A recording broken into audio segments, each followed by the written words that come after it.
Hey guys, welcome back to Intelligent Faith 315. This is my second response video to the video responses that I received as responses to the video 18 questions for my atheistic and naturalistic friends, I believe it was called. So this video response is going to be directed towards the number 2 video, which was titled Response. I believe the author was a guy named Sam Hawthorne, something like that. Seems to be a British gentleman. And I'm also going to include within this video my response to the gentleman who called himself Jolulipa, who I believe was from South America. So let's just dive right into this then. Don't want to take up too much time, just want to get right into it. Alright, so first of all, my response to the second video, the British gentleman, I believe his name was Sam Hawthorne, glasses, ponytail, really interesting guy. I believe your name was Sam, so I'm just going to go ahead and refer to you that way, bro. If I'm getting it wrong, please forgive me. I really liked your personality. I really do appreciate, first of all, that you made a video response. There was over 1,300 views of the video and a lot of comments. Of course, 99.9% of it was just poisonous, acidic hate mail from all the atheistic YouTube commuters out there. But anyway, Sam, I really do appreciate you even taking the time to do it. I appreciate your personality. You seem to be a really colorful, humorous gentleman. I just really got a kick out of your video. So I thought your personality was really interesting. So let me just address some things that you did in your video. I think it was about 7 minutes long or something like that. You did say that, you know, the video was disorganized and so forth. I know I did talk quite a bit in the video. I apologize for that. But there are around 18 questions, certainly well over a dozen. And, you know, I know you took notes. I really don't understand how you couldn't write the questions down and then try to respond to them one at a time. That really is the whole purpose of the discussion and so forth. So I saw the notes that you displayed, encourage you to try to answer the questions one at a time, and then again we can discuss the strength of your worldview versus the Christian worldview, etc., and to see how many of these questions you can answer, what the quality of your answers is, explanatory power, explanatory scope, etc. But anyway, you made a comment and you said atheists and scientists aren't listened to very well. I'm not exactly sure what you meant by that. But this did jump to my mind. I know that I myself do tend to listen to quite a few atheists. Among them would be Nietzsche, Albert Camus, Jean-Paul Sartre, Richard Dawkins, Christopher Hitchens, and Sam Harris. So I don't know who else you're speaking about, but I definitely do listen to at least a good handful of atheistic thinkers. And then you said that scientists aren't listened to very well. I think that in today's culture and world, scientists are listened to actually very well. Sometimes I think too much, because science is definitely not the only form of obtaining knowledge about reality, and I don't even believe it's the most reliable form of obtaining knowledge about reality, since it employs inductive reasoning. But besides all of that, some of the scientists who have been listened to very well throughout the course of history would be men like Blaise Pascal, Louis Pasteur, Albert Einstein, Isaac Newton, Michael Faraday, James Clerk Maxwell, Robert Boyle, Bacon, and then Aristotle and Plato. And I don't know if you know this, my friend Sam, but all of the gentlemen that I just read to you are believers in God. All of them. They're either deists, or most of them are actually Christians. And they happen to be the founding fathers of what we call the modern scientific enterprise. So I couldn't help but think about that. I would encourage you to think about it a little bit perhaps yourself, but when you said that atheists and scientists aren't listened to very well, I do listen to atheistic thinkers, and some of the greatest scientists, interestingly enough, are deistic or theistic, and many of them are just straight out Christian. So I thought that was quite interesting. You said you couldn't understand what the questions were. I listed and repeated them many times throughout the video, as I said, and I thought that was funny that you said that, because you actually mentioned the questions regarding consciousness and morality, so of course you understood what some of the questions were. So again, I would just encourage you to go through that, and I would love to hear your colorful responses and well thought out answers to those questions. You also went on to say some of them are scientifically complex questions. True. That's why we need to research it. This is exactly why we need to research it. We can't afford to kind of fall into the default position of, well, I'm going to leave that to those guys. Those are scientifically complex questions. I'm not going to answer them. We need to have an answer for ourselves. So, of course, read over the research and the information of other people, but then form your own conclusions, my friend, and then share them with me, and then we can begin to discuss those and so forth. Many of them are philosophical questions, actually, and they're going to require philosophical answers. Some of the questions are scientific in nature, and they can suffice with a scientific response, but many of the questions are philosophical in nature, and they could never be answered scientifically, so they require a philosophical or a metaphysical answer as a response. So I encourage you to consider that and give some of those answers as well. You said that we should find evidence for God and spread it. I wholeheartedly agree, my friend. That's exactly what we're doing here on Intelligent Faith 315. We are promoting and proclaiming and training people in the fantastic evidence and proofs that do exist, not only for the theistic God, but precisely and specifically for the Christian worldview and faith, for the New Testament, the Old Testament documents, for the historicity of the person of Jesus and the actual resurrection of Jesus Christ. So I wholeheartedly agree with you. That's exactly what we're trying to do. And you said you want to know the answers specifically about science. And I would say, well, really? Because the answers are on our website, and we refer to many of these answers in our questions. So I do encourage you to look into many of the arguments for God's existence. The Kalam cosmological argument, the moral argument, the conceptual argument for God's existence, the ontological argument for God's existence. The cosmological argument itself has multiple forms.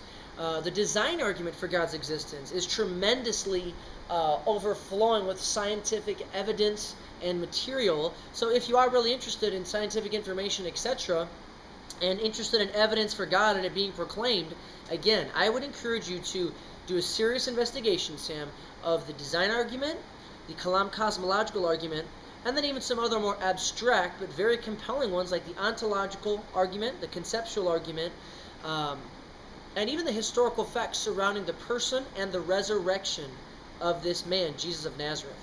So I encourage you to investigate that. Also, you said this, you said, knowledge of origins is not required in everyday life for emotional consistency. Well, a couple of things about that. Your knowledge of origins, Sam, is going to tremendously affect your emotional consistency. And by that I mean it should. It ought to affect your emotional consistency. Why? Well, because your knowledge of origins is going to inform you as to what type of a creature you are and where you've come from.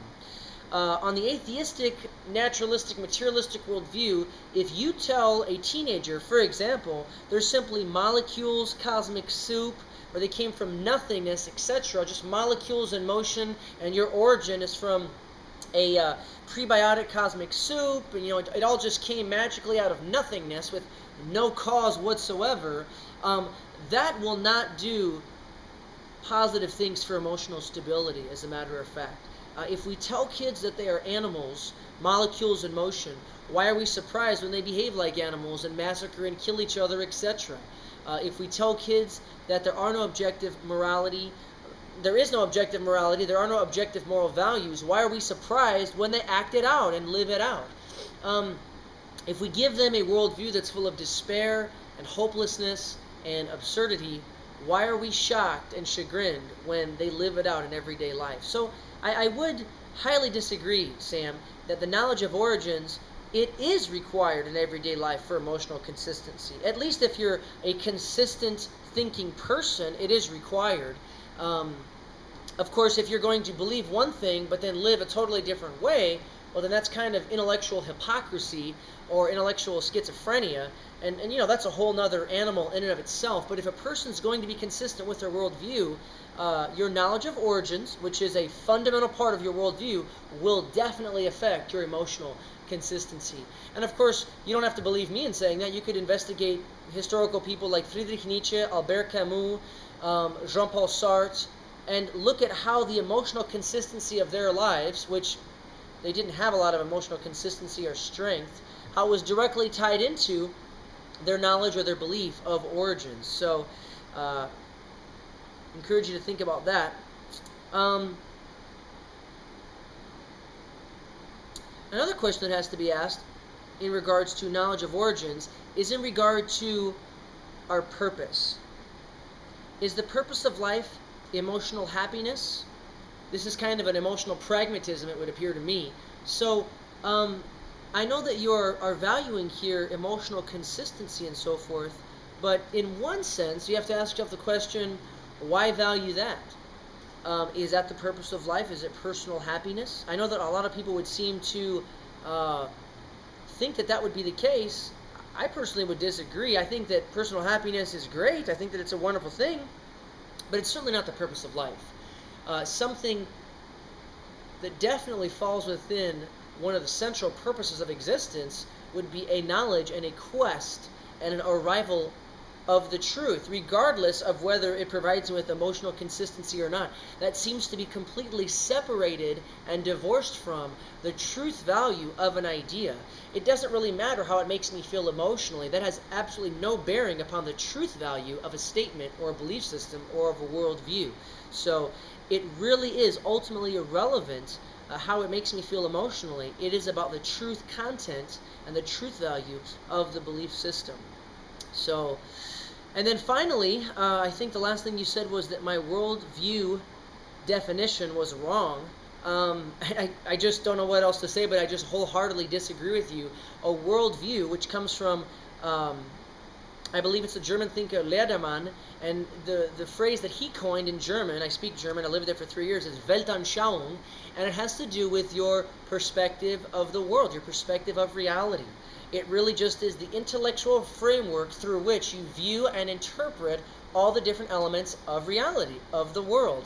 Among those would be origin, meaning, morality, destiny, etc. Belief in God, no belief in God, a belief that there is no God, etc.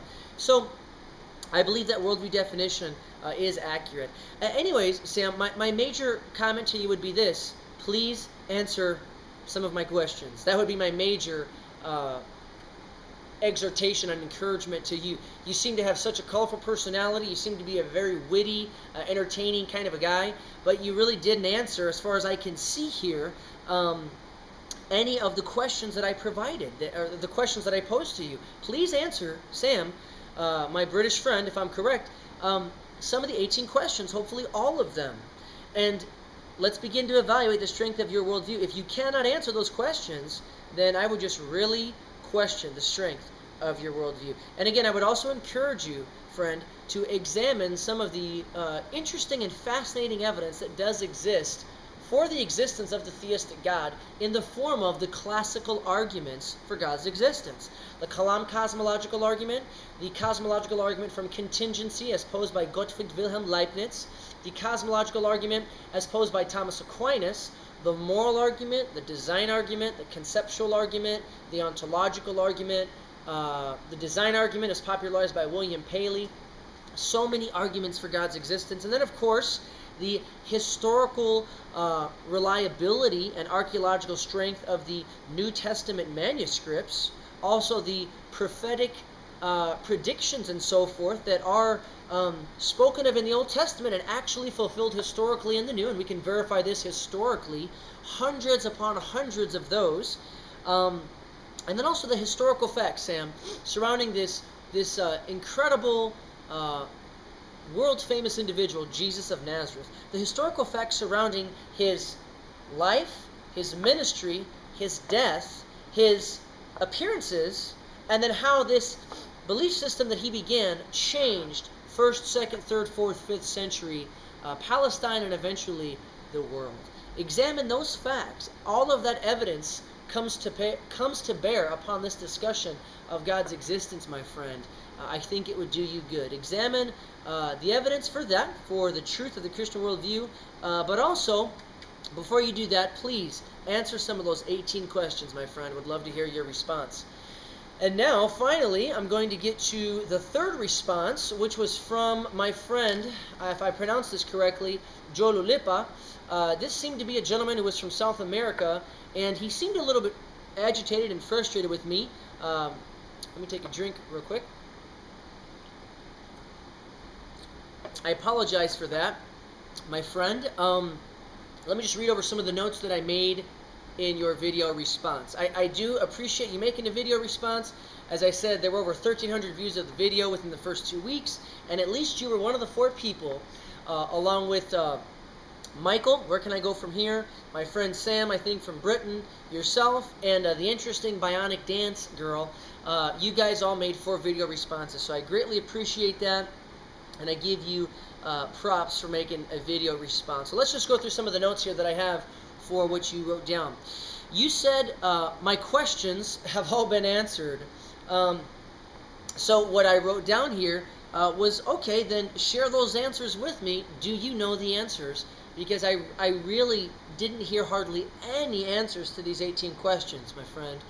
You do kind of touch upon the origin issue a little bit, but other than that, I mean, it really just does seem to be kind of empty. You touch upon a couple of the questions, you try to, but if these questions have been answered, number one, why are they still being asked? Why are they still being posed if they've totally been answered and wiped off of the table? Unless we're all, of course, just incredibly, blatantly ignorant and naive, which, of course, as I'm sure many atheists watching this video think that we, of course, as Christians are. But I would encourage you, my friend, to share those answers with me, and do you yourself know them? Again, because this is a default position that many people take, that, oh, those things have all been answered, forget about that. Okay, well then share those answers with me. Let's analyze the answer, see if you understand it yourself, and see what that might mean. I would encourage you to be a little more thorough and not just take that default position appealing to some mysterious person, some mysterious time in history when these questions were wiped off the table, because I really don't think that's the case at all. You said that you were Roman Catholic, and then you made some comment about people being vindictive and untrue. All I would say, my friend, is I really do apologize. It sounds to me like you were a little bit frustrated, a little bit upset. I'm really not sure if you had a negative experience in the Roman Catholic Church. If you did, I apologize for that. I used to be Roman Catholic myself. I'm just a Bible-believing, Bible-teaching Christian pastor now. But I also was raised Roman Catholic until I was about, 18, 19 years old. And I don't know what else to say, but I apologize. There's many things in Roman Catholic dogma that I do not believe with, that are absolutely against the teachings of Scripture and of the Bible. And if you did have some negative experience, I apologize. But what I would encourage you to do is not allow that to poison the well, as they say, and turn you off from your search, your quest for truth and God's existence. It may already be too late. You may have already made that decision, and if that's the case, I feel bad for you. That's unfortunate. But again, I would just encourage you to look into the evidence for yourself, do intense research, intense investigation, and be on a truth quest yourself. Regardless of the behavior of atheists or of Christians, and so by that I mean people on your side, people on my side, regardless of the moral behavior of either of them, it does not touch upon the truth value of our ideas. So I know this is hard for us to swallow and absorb, but if a math teacher, for example, was a pedophile, or if a math teacher was a kleptomaniac, when he went into his math class on Monday, after having stolen, let's say, thousands of dollars over the weekend, that immoral behavior and that horrible example of a citizen would have no bearing upon the truth value of what he's now about to share. And we have to make that disassociation in our minds. We do see negative examples of people throughout history, etc. And it is important to look at those, but actually that has no bearing at all upon the truth value of that belief system. Now, if a belief system allows for immoral behavior, if the doctrines, if the teachings of that belief system promote and allow and encourage immoral behavior, well, that is itself, reprehensible and repugnant. But I can assure you of this, that the doctrines of the Roman Catholic Church, as far as I am aware of, in the 72 books of the Roman Catholic Bible that are there, technically speaking, they don't allow for that type of behavior. So if there is any immoral behavior that you've experienced, perhaps as a child or some of your friends or things like that, they have the same New Testament that I read, and it doesn't allow for any of that. However, atheism, it does allow for that type of thing. I'm not saying you're immoral. I'm sure that you're perhaps more moral than I am, let's say.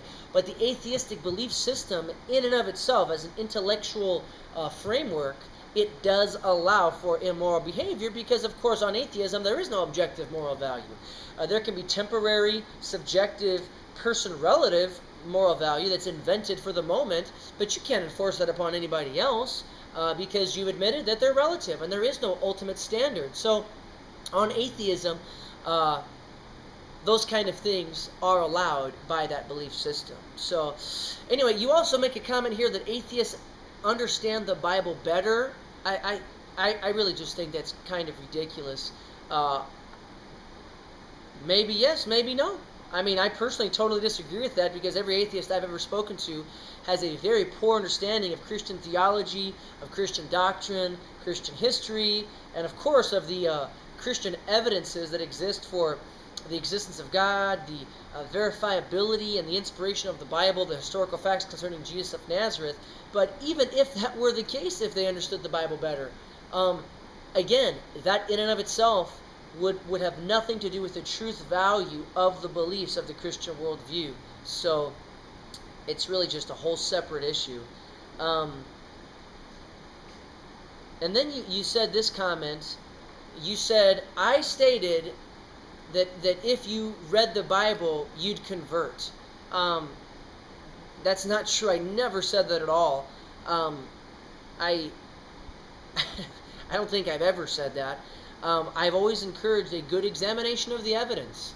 I don't think that it makes much sense to just look something over and believe it blindly.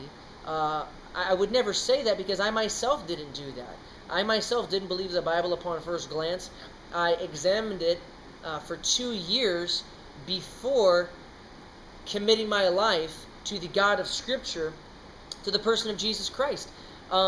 I was brought up religiously in a Roman Catholic denomination, but I wasn't a true Roman Catholic. I mean, I was doing all kinds of things that were immoral and wrong up until I was, 19 years of age, etc.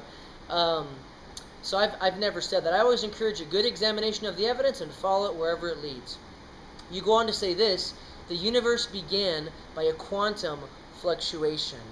Well, actually, I don't think that's scientifically correct in the slightest degree, because the Big Bang Theory, the standard model, which has stood for about 80 years now, very clearly states, scientifically speaking, that the universe began out of nothingness. And of course, quantum fluctuations are something, not nothingness. So that's just kind of a misstatement of science. I would encourage you to investigate the Borg-Guth-Vilenkin theorem of 2003 that says that any universe, multiverse, or universe, which over its average history is expanding, must have had a beginning in the finite past. The 2003 Borg-Guth-Vilenkin theory says that any universe that is, on the average across its history, expanding, that universe, or multiverse for that matter, this is very specified in the Borg-Guth-Vilenkin theorem of 2003, must have mathematically a point of definite beginning a finite time ago. So it's not out of quantum fluctuations, my friend. I would encourage you to do some more investigation into the Big Bang Theory, which is basically believed by everyone on your side. So it goes back even further than that into what's called nothingness. And ultimately, the universe could never be explained by a scientific or physical answer. It has to be metaphysical. Because if what you are trying to explain is the origin of all of physical reality itself, time, space, matter, and energy, if you're trying to explain the origin of all physical matter, the explanation could itself not be physical. It would have to be non-physical or metaphysical. Or another way to say that, if you're trying to give an explanation of the entire natural universe, well, the explanation, by definition, would have to be supernatural. So, unless you believe in magic, unless you believe in, kind of a fairy tale magical events where nothingness all of a sudden actualizes itself and produces somethingness, or unless you believe that the universe brought itself into existence, which that seems to be a logically incoherent idea, because if that was the case, then the universe would have to exist before it existed in order to bring itself into existence. So all of that just seems to be intellectually embarrassing. So I would encourage you to examine that even more. The universe did not begin by a quantum fluctuation. It actually began from nothingness, according to the Big Bang Theory. That is a purely scientific statement of the origin of the universe, but that type of a statement has huge theological and philosophical implications. So I encourage you to think about that. You also said the idea of a creator is totally unsubstantiated. In other words, that there's no evidence for it at all. Well, my friend, I would just encourage you to do some research, because that's simply completely inaccurate. It is not unsubstantiated. It's not lacking evidence, because that is the entire purpose of our website, of Intelligent Faith 315, the YouTube channel, and the website. For example, just some of the basic classical arguments for God's existence, the Kalam cosmological argument, the contingency argument for God's existence, the design argument, the moral argument, the conceptual argument, the ontological argument, and of course, the verifiable historical facts surrounding the person of Jesus of Nazareth, his life and ministry, and then even his death, burial, and resurrection appearances, and how that has transformed history. All of this is amazing evidence for the existence of the biblical creator. I would just encourage you to do some more research. I really don't know what to tell you. You must not be reading good sources, because there's amazing, tremendous evidence for God's existence. Tangible, verifiable, etc. It seems to me to be the only worldview that has a very satisfying explanatory power and explanatory scope, especially when you are thinking of the issues such as origin, meaning, morality, and destiny. So I encourage you to do some more research. You said that the idea of a creator explains nothing. Well, that doesn't seem to make much sense to me, because if there was a creator, just theoretically speaking, if there was a creator, well, that would explain origin, that would explain design, that would explain morality, that would explain ideas and concepts that we have, and that would explain certain historical events of history if that God invaded our time-space continuum. So those kind of statements, I think maybe you were a little emotional when you said that. Those statements don't seem to me to make much sense. You also said, in the beginning, there was nothing. But that's not what we believe. We believe that in the beginning, there was God. And actually, I think there's a huge problem with making that statement, in the beginning, nothing, because nothingness is nothing, it can do nothing, it can cause nothing, it is nothing. Nothingness cannot actualize itself at all, because there's nothing there to be actualized. So nothingness can never produce somethingness. This is one of the laws of logic known as the law of causality. So I certainly don't believe that. The Christian worldview certainly doesn't believe that. But the interesting thing is, if you do hold to the comprehensive atheistic worldview, that's what atheism teaches, that in the beginning nothing, and then magically there was something. So that's why one of my favorite phrases is, I simply don't have enough faith to be an atheist. It is unscientific, it is philosophically embarrassing to think those kind of things. So I would just investigate that a little bit more for myself. Then you went on to say, the only view that states the universe came from nothing is Christianity? Well, we don't really say that it came from nothing. As I said, we say that it came from something, from an all-powerful triune God. That's actually what Christianity says. The view actually that states it came from nothing is what you hold to, the Big Bang Theory. So it kind of seems to fall back upon yourself there. You went on to say fine-tuning does nothing to support a creator. Again, if fine-tuning of the universe exists, fine-tuning at the cosmological level, the mathematical level, the terrestrial level, the biological level, the informational level, that would do a tremendous amount to support the idea of a creator. If that fine-tuning, the fine-tuning exists. This is a matter of scientific fact. It's not even contested by intelligent atheists. The question is, how did the fine-tuning arise? There seem to be only three options.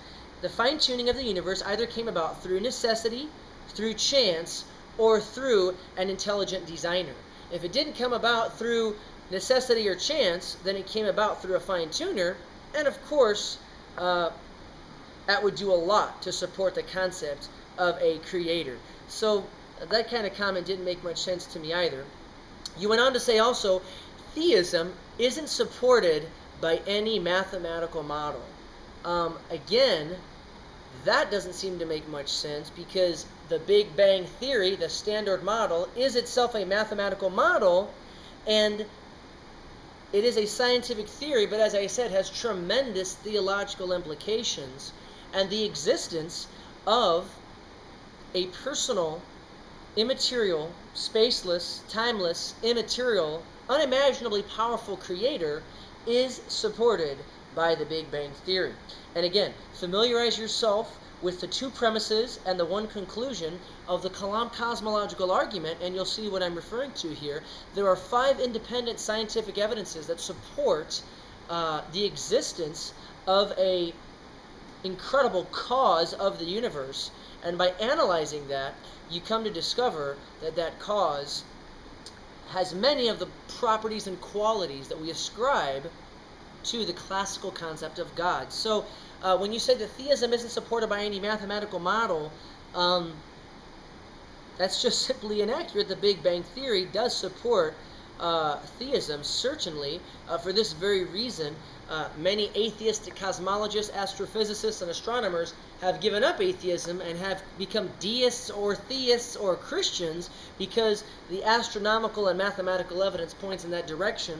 And, my friend, you should also investigate the conceptual argument for God's existence, because the conceptual argument, in and of itself, it does point back to the existence of God simply by examining abstract objects like mathematical numbers, geometric shapes, etc. Investigate that argument. It's really fascinating that there do seem to be eternal, unchanging, immutable, necessary ideas, mathematical equations, numbers, geometric shapes are among those, and it would seem they necessitate an eternal, unchanging, necessary, immutable mind to come from. And that is the conceptual argument. But again, I really do think you need to do a little more homework here and investigate these classical arguments for God's existence. They provide philosophical, very, very strong, robust philosophical support, and in many cases, even scientific support and experiential moral support for God's existence as well. Let me see what else I have here for you.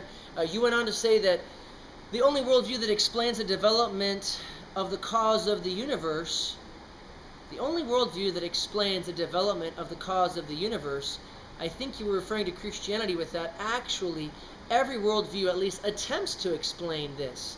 Deism, pantheism, polytheism, even atheism, panentheism, finite godism, and theism, the 7 worldviews that exist out there, they all attempt to explain the cause of the universe. So again, I really think you need to do a little more investigation here into some of these fundamental philosophical and scientific issues. You went on to say this incredible statement: DNA is not information, only chemical bonds. Wow. I just find that very surprising, because it would seem that the best humanistic, secular thinkers would completely disagree with you upon this.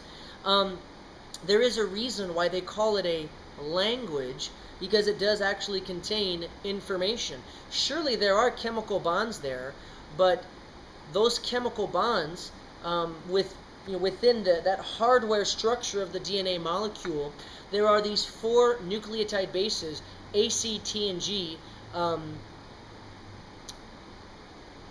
I think it's adenosine, cytosine, thiamine, and guanine. And my friend, there are 3 billion pairs of nucleotide bases. And the DNA molecule is not like a chemical language. It is a chemical language. And of course, language is information. So again, I would just encourage you, my friend, to do a little more homework in information sciences, etc.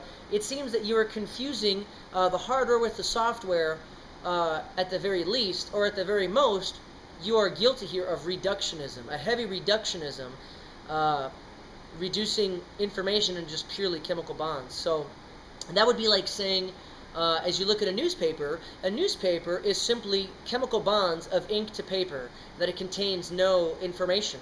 Well, that surely isn't correct or accurate.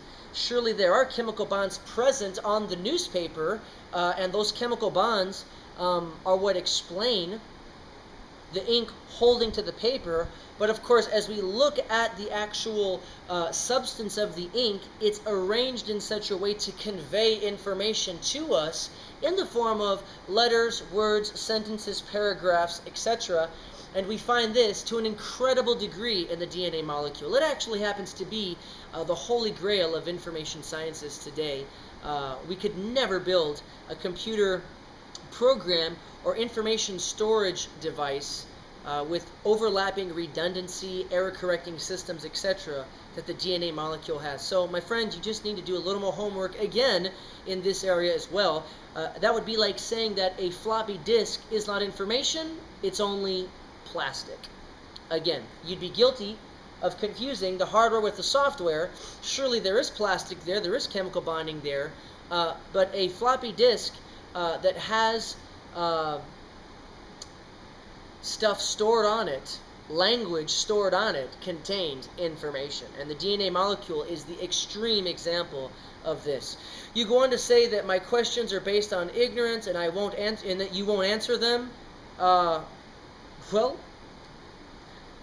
then I guess you just don't want to respond to the invitation to dialogue. If they're based on ignorance, why wouldn't you just answer them? I mean, if they're based on ignorance, well then you must not be ignorant yourself, so then just answer the questions to reveal my ignorance and to reveal your knowledge, I suppose. But you don't even do that. So this just boils down to a non-explanation and a refusal to dialogue. I mean, if that's the case, why would you even make the video? You go on to say the probabilities are irrelevant. That just seems to be completely wrong-headed, because all of scientific reasoning operates on probabilities. Are you aware of this? Scientific reasoning employs what we call inductive reasoning, which the best thing induction and inductive reasoning can give us is percentages and probabilities. So I just really don't understand how you could make a claim like that, that probabilities are irrelevant. If that were really the case, then the entire scientific enterprise, which of course you would subscribe to, would just come crashing down. And then you would just say, you just said at the end, go and learn. Really, I just think you need to take a dose of your own medicine there, because you really don't give me any satisfactory answers at all to any of these questions, my friend. I would encourage you again to slowly, calmly, just look at those 18 questions, try to formulate some good answers, and I would love to dialogue with you. Again, I really appreciate you making the video response and answering me. I really appreciate that. If you did have any negative experience, earlier on in your life with any person or individual within the Roman Catholic Church, again, I apologize for that. But here we are investigating the truth value of the Christian worldview as compared with the truth value and the explanatory power of the atheistic worldview. As it stands right now, you didn't give me any really good satisfactory answers at all. A lot of wrong statements, misinformation, confused responses you gave there. So I would encourage you to go back to the drawing board, rethink some of those answers, look at the questions again, and just respond. Would love to carry on a dialogue with you, my friend. Would love to do that. That's all we have time for today, guys. Do encourage you to tune back into Intelligent Faith 315 and watch our next video response that's going to be forthcoming shortly. Until next time, have an intelligent faith.